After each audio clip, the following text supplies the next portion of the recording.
salaamaaleykum ñu ngi nuyu ñëpp man maa ngi tudd madame Marème Montero Diagne di initiatrice su Sénégal Ivoire.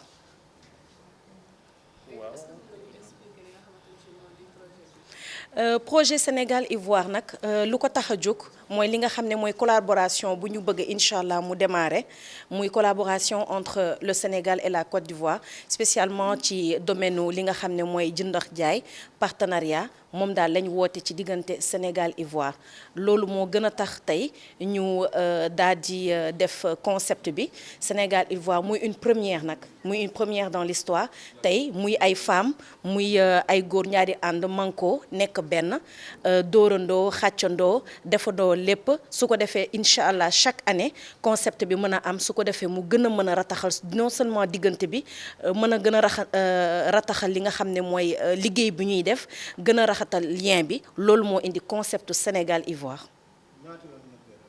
At bu jot bëgg nañ ko def bii mooy première édition bi ñuy ñaan yàlla nag première édition bi ñu daal di ko amal ci jàmm ak salaam su ko defee incha allah at bu jot ñu mën a def concept bi nga xam ne mooy Sénégal Ivoire. Très bien est-ce que autorité yi yëg dañu mbir bi ngeen di def muy autorité sénégalais ak yu ivoirien yi par exemple Ouattara ak Macky Sall ou bien les ambassadeurs.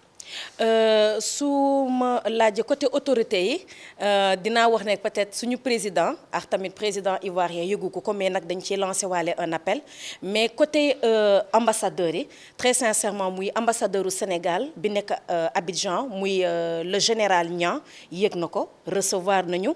rafetal na li nga xam ne moom lañ bëgg a def ba fu mu nekk nii may wax nii ak yow mu ngi ci liggéey ak ñun jox nañu sax benn groupe boo xam ne ay porteurs de projet yi nga xam ne teg na ko suñu loxo pour ñu jàppale ñu pour événement bi jàll ci jàmm ak salaam côté tamit Abidjan ñu ngi ciy sant tamit maire Adjamé ndax moom tamit recevoir na projet bi kontaan na ci lu ñu def ba moom tamit de son niveau côté communication bi commencé na ci liggéey ak ñun mettre na à disposition benn pôle de média à Abidjan ñoo xam ne commencé nañ liggéey di wax ci suñu événement muy ci rajo yi ak ci presse bi léegi luy des kay mooy peut-être ministère bi muy ministère de la femme ici au Sénégal ak le ministère de la femme à Abidjan yow ni nañ nag suñu ay dossiers ñu ngi leen di déglu ñu ngi leen di par li ngeen fi nekkee sax par seen voix comme ni ñu waxee média mooy lépp ndax ñoom yéen fësal li nga xam ne mooy li am mooy ñu fësal leen ko am na benn groupement muy de femmes et d'hommes ñuy fas yéene incha allah def benn partenariat bu am solo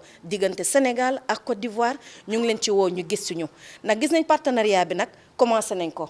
La preuve FIDAK bi les invités d'honneur c'était les Ivoiriens mooy suñu mbokk Côte d'Ivoire kon loolu rek war nañu ko collaboration bi commencé na am ñun nag si suñu wàll ñu ngi koy bëgg a gën a fësal ngala nag nañ ñu jàppale su ko defee événement bi incha allah ñu demal ko ci jàmm ak salaam at bu jot incha allah ñu mën ko def ànd ci suñu ay xarit ivoirien pourquoi pas nag def ko tamit ci yeneen dëkk africain.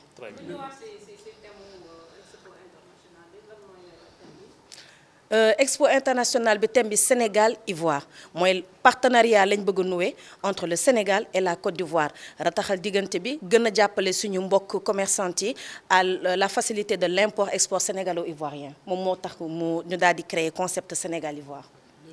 léegi gis ni yéen ci expo bi est-ce que dana doon wàllum jaay kese wala si day nekk ci yeneen pàcc mooy culture mooy sport mooy wala yéen ci njaay bi rek ngeen di def.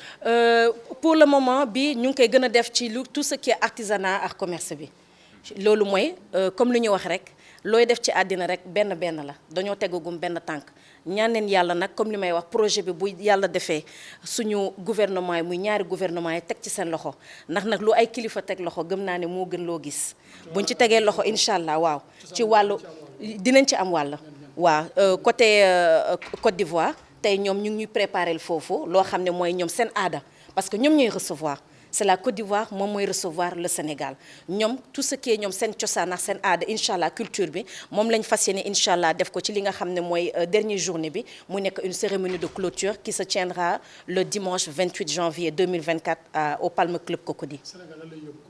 ñun nag lu ñuy yóbbu déjà comme li ma wax étant donné que première édition bi mbirum jënd ak jaay artisanat li ñuy wax ñun lépp lu ñuy def fii ñëpp a xam ne jigéen ñi fii Sénégal macha allah lépp luy ay secret de femme macha allah ñoom màcc nañ ci lu ay couture suñu ay yenn modèles yi suñu ay décoration yu ñuy defar fii suñu biir kër yi ñun yooyu yëpp incha allah la ñuy fas yéene yóbbu secteur d'activité nag yu bëri la bu ci nekk incha allah dinañ fas yéene ñu am 1 à 2 représentants pour ñu dem yóbbu fa li nga xam ne mooy suñu ay produits te ñëpp xam nañ Sénégal ak Côte d'Ivoire jëndax jaay bi yàgg na. Voilà parce que ñun tax seen ay produits dañ koy utiliser tout le monde sait muy cacao bi karité bi seen ay tissu wax wooding te yooyu yëpp incha allah dinañ ko fa fekk waaw. léegi mën nañu xam ñaata exposants ñooy jóge Sénégal dem Côte d'Ivoire. ñi nar a jógee Sénégal dem Côte d'Ivoire dina nekk presque une vingtaine ñoo fas yéene jóge fii dem Côte d'Ivoire parce que bu ci nekk bëgg nañ minimum au moins mu am ci 2 représentants ñu fas yéene fa fekk tamit yeneen exposants ivoiriens waaw.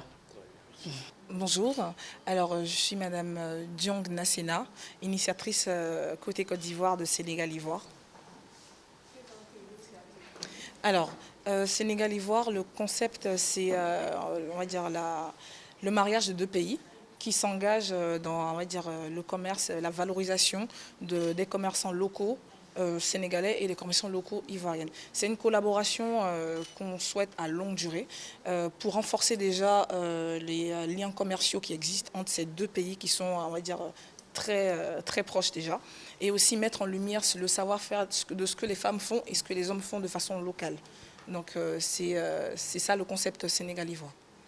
Ce que nous attendons de cet événement, c'est mettre en lumière en fait, les difficultés que les femmes rencontrent lors des transports de marchandises et les difficultés qu'elles rencontrent également lors des passages douaniers, comme on l'évoquait tout à l'heure, parce que c'est une collaboration qui existe depuis longtemps et on veut mettre en avant, on va dire, Sénégal-Ivoire, mais comment ? C'est-à-dire faciliter déjà dans un premier temps le transport des marchandises et aussi faciliter le passage des marchandises au niveau douanier, permettra à ces femmes-là en fait, de pouvoir vendre et aussi rentabiliser ce qu'elles ramènent en Côte d'Ivoire et aussi au Sénégal. Donc nous souhaitons quand même attirer le regard des autorités sur cet événement pour pouvoir traiter ce sujet-là. D'où l'association du ministère du Commerce ivoirien à cet événement. Est-ce que vous avez des partenaires? Oui, nous avons des partenaires côté Côte d'Ivoire, côté communication, et aussi l'engagement très fort du maire d'Adjamé.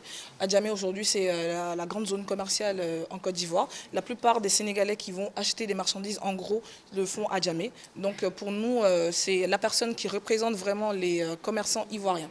Voilà. La Côte d'Ivoire doit organiser la Coupe d'Afrique. Est-ce que Oui. c'est une coïncidence ou bien? Alors, dans un premier temps, c'est un projet qu'on a toujours souhaité faire. Et pourquoi pas mettre en lumière notre projet quand l'Afrique est réunie en Côte d'Ivoire. Donc c'était l'occasion idéale pour pouvoir mettre en avant cette collaboration de longue durée, nous espérons, et aussi pour pouvoir permettre à toute l'Afrique de voir ce que le Sénégal et la Côte d'Ivoire font. Voilà. Alors, les attentes, c'est qu'aujourd'hui, nous lançons la phase pilote. Mais c'est un projet qu'on souhaite faire chaque année. Et l'année prochaine, Inch'Allah, nous voulons encore joindre encore plus d'autorités, surtout les 2 ministères de la femme, pour pouvoir soutenir l'entrepreneuriat au féminin. Et on a aussi des hommes qui nous accompagnent sur le projet. Donc ce que nous souhaitons, c'est alléger les frais douaniers à long terme et aussi faciliter le transport, comme je l'avais dit tantôt. C'est-à-dire répertorier toutes les personnes qui sont dans le transport maritime ou aérien à moindre coût pour pouvoir permettre à ces femmes de rentabiliser lorsque nous faisons Sénégal-Ivoire, quel que soit le pays dans lequel nous faisons le Sénégal-Ivoire. Voilà. Sur le côté culturel, quelles seront vos dispositions pour que les 2 pays puissent inclure leur culture? L'échange culturel et l'échange D'accord. culturel. En fait, comme on va dire les exposants qui ont été sélectionnés valorisent vraiment leur pays. C'est-à-dire, j'ai avec moi un très grand couturier sénégalais qui vend des produits, on va dire des bazins exceptionnels ou qui fait de la couture exceptionnelle. Il y en a beaucoup de femmes aussi dans cette salle-là.